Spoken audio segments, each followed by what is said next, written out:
jaridada caanka ee Washington Post ayaa qortay maqaal ay kaga hadlayso burburka iyo suurtagalnimada dagaal sokeeye oo ka dhaca dalka Itoobiya. Warbixin dheer ay daabacday ayaa waxa ay ku bilowday asidatan: dowladda Itoobiya waxa ay weli sii wadaa xasuuqa dilka iyo cabsi gelinta ay kula kacayso dadka shacabka ee ku dhiiraday inay muujiyaan dareenkooda iyagoo ka soo horjeeda dowladda dhexe, balse jawaabta ay maamulka Addis Ababa bixiyaan waxa ay noqotay in si arxan darro ah loo laayo dad aan waxba galabsan, waxayna ciidamada ammaanka ee dalku dileen ugu yaraan 90 ka mid ah dadka dibadbaxayay. Rejiimka Addis Ababa ayaa hawada ka saaray khadka internetka si looga baaqsado in caalamku daawado falxumada iyo xasuuqa lagula kacayo shucuubta axmaarada iyo oramada ee dibadbaxyada waday. Washington Post waxa iyadoo hadalkeeda sii wadata tiri deganaansho la'aanta Itoobiya waa mid ku bilaabatay dhulballaarsi iyo in dowladdu la wareegto inta badan dhulbeereed ay lahaayeen dadka oramada iyadoo aan wax magdhow la siinin. taasina waa sababta dhalisay in dibadbaxyo xoog leh aan horey uga dhicin taariikhda dalka Itoobiya ay qarqiyaan gobolada Oromiya iyo Axmara. hay'adaha xuquuqul insaanku waxa ay diiwaan geliyeen ka hor intii aysan dhicin dibadbaxyadu in ciidamada ammaanka ee dalka Itoobiya toogasho ku dileen ugu yaraan 400 oo shacab ah, halka ay sidoo kalena xabsiga dhigeen 10,000 oo weli ku jira xabsiyada dalka iyo gacanta dowladda dhexe. Abdulboobka iyo tacadiyada ay dowladda dhexe Itoobiya ka wado dalka waa mid horseedi karta dagaal sokeeye iyo deganaansho la'aan. waxaase muuqata in xisbiga APRDF isku dayo inuu aamusiyo dhammaanba kooxaha aan dowladda taageersanayn, dadkuna qabsadaan hal jid oo keliya, taasi oo ah inay taageeraan dowladda ay hoggaanka u hayso kooxda TPLF.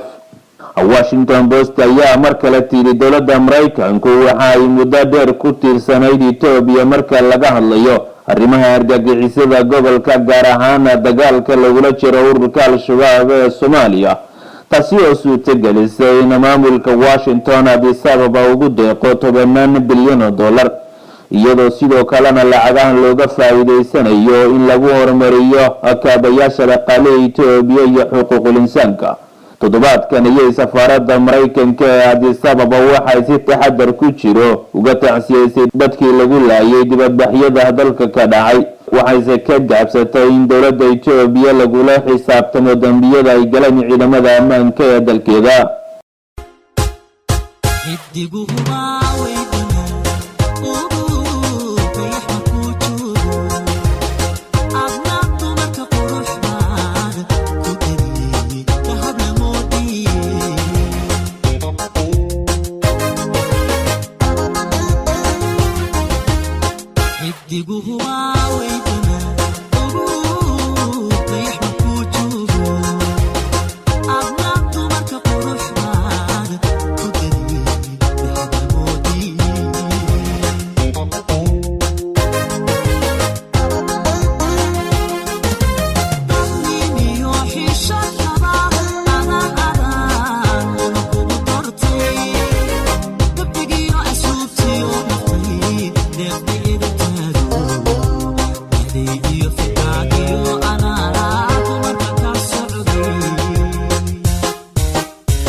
Washington Post ayaa markale baaq u jeedisay madaxweynaha dalka Mareykanka Barack Obama inuu dib u milicsado xiriirka labada dal isla mar ahaantaana baaritaan lagu sameeyo xasuuqa qarsoodiga ah ee Itoobiya ka dhacay mana aha wax la aqbali karo dilka bacnimada ee maamulka Addis Ababa ka wada gobolada Oromia iyo Axmara. Dhanka kale Washington Post waxa ay sheegtay in midowga Yurub ka mid yahay saaxiibada gaarka ee dawladda dhexe ee Itoobiya waxaana sanad walba ku caawiyaa Itoobiya balaayiin dollar lacag ah iyadoo inta badan hay'adaha gargaarka ee Itoobiya ka howlgala yihiin kuwa laga leeyahay dalalka Yurub. lacagaha la siiyay Itoobiya ayaa ah kuwa lagaga hortagayo in wax laga qabto malaayiin Itoobiyaan oo laga cabsi qabo inay sida daadka ugu soo fatahaan qaarada Yurub iyadoo Itoobiya iyo midowga Yurub ay galeen heshiisyo caalami ah sida la dagaalanka argagixisada ganacsiga xorta ah iyo in Itoobiya wax ka qabato arrimaha xuquuqul insaanka ee dalkeeda. waxaa muuqata haddii xaaladdu sidan ku sii socoto in midowga Yurub xiriirka u jari doono taliska dhexe ee Itoobiya. gabagabadii ayay jariirada Washington Post waxa ay xustay in ra'iisul wasaaraha dalka Itoobiya Haile Mariam Desalegn qiray dhibaatada la xiriirta ku tumashada xuquuqul insaanka ee dalkiisa wuxuuna ballan qaaday inuu wax badan ka qaban doono. jariirada The Guardian oo ka soo baxda magaalada London ee cariga Ingiriiska ayaa qortay qaramada midoobay waxa ay dalbatay in dawladda dhexe Itoobiya ogolaato in baaritaan caalami ah lagu sameeyo dadkii lagu laayay dibadbaxyada ka dhacay dalka Itoobiya.